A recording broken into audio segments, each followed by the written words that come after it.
for them to, originally they were planning not to take COVID-19 patients. If you talk to a hospital administrator, other folks, including an ER doctor I spoke with over the weekend in Brooklyn, they say most of the patients that hospitals are seeing are COVID-19 patients. I believe you have an x-ray that emergency room doctor shared with me showing the typical chest x-ray for someone suffering from COVID-19. It shows what's called bilateral interstitial pneumonia, so pneumonia in both lungs. That's what's causing these breathing problems. And so they're saying that even people coming in for appendicitis or a stroke, when you end up doing a chest x-ray to admit them, it's showing signs of what they call the telltale signs of COVID. So it makes a lot of sense that this hospital now is going to be open to treating those patients and hoping to make a dramatic difference in terms of the capacity here in and around New York City, Poppy.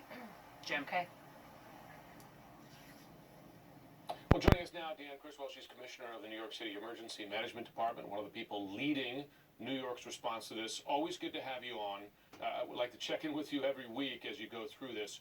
First of all, help us put into context the numbers New York has seen in the last couple of days here. Governor Cuomo talking about not a decrease in cases, but a slowdown in effect in the rate of growth in new cases. Tell us what that means. But put that into context for us. Is that a hopeful sign, or is it really too early to say? Yeah, I think it's still too early to say, and I think the one thing that we need to focus on is while there may be a slight decrease in the number of cases, the numbers that we're really watching is still the number of hospital admissions, the numbers that are going into the ICU, and eventually on ventilators. And we're not seeing a decrease in those numbers yet. And that's a really important point, because as we get into these next few days, as you heard just previously, is that those are the numbers that are really going to strain our healthcare system, because again, only 20% of the folks that get tested, we're finding, are needing this advanced level of care. Understood. And that's what we should focus on.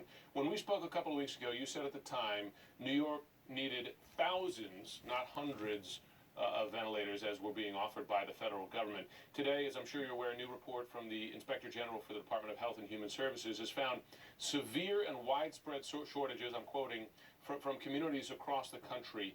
Tell us where New York stands right now on that critical equipment. It is still a very critical piece of equipment, and we monitor it day by day. And so we have gotten several shipments of ventilators in, and we're very grateful for those, but we will continue to need more. Our estimate right now is we're looking at the next 48 to 72 hours is where we think we have enough ventilators to get us through. And we're watching the numbers very closely to see if we're going to need more or how much more we're going to need after that. And then really trying hard to reach out to all different sources to get those. Really thankful to the state of Oregon for sending us some as well, which is every little bit makes a difference right now.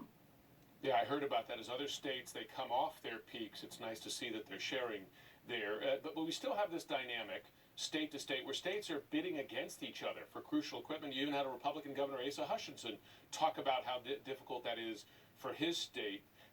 Is that the situation New York is in here? And would there be a way?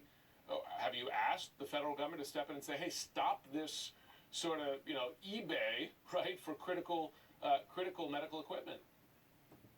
It's definitely a concern, right? It's a nationwide problem. It's not like any disaster that we've ever seen before, and where it's usually focused in one state, maybe several states, as you see with major hurricanes. This is a nationwide impact, and it's hard to adjudicate those resources across the nation, knowing that you're not going to have enough for everybody. We have definitely, been in contact with the federal government about how we can help eliminate that kind of states bidding against states. And it's not deliberate to bid against them. It's just that we're all going after the same resources to support our residents.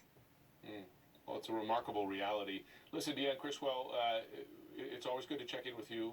You're one of the people doing yeoman's work here. We wish you and your team the best of luck. Thank you very much, Jim. They certainly are. Our thanks to her and her whole team. All right, let's talk again this morning with Dr. Ken Sipkowitz. He's an infectious disease specialist and the Deputy Physician-in-Chief at Memorial Sloan Kettering here in New York City. Dr. Sipkowitz, so glad you can be with us. And let's just begin on the message from the president over the weekend, which was that there is a light at the end of the tunnel, is what he said at this point. And there are some signs of slowing deaths in some places. Where do you see us this morning?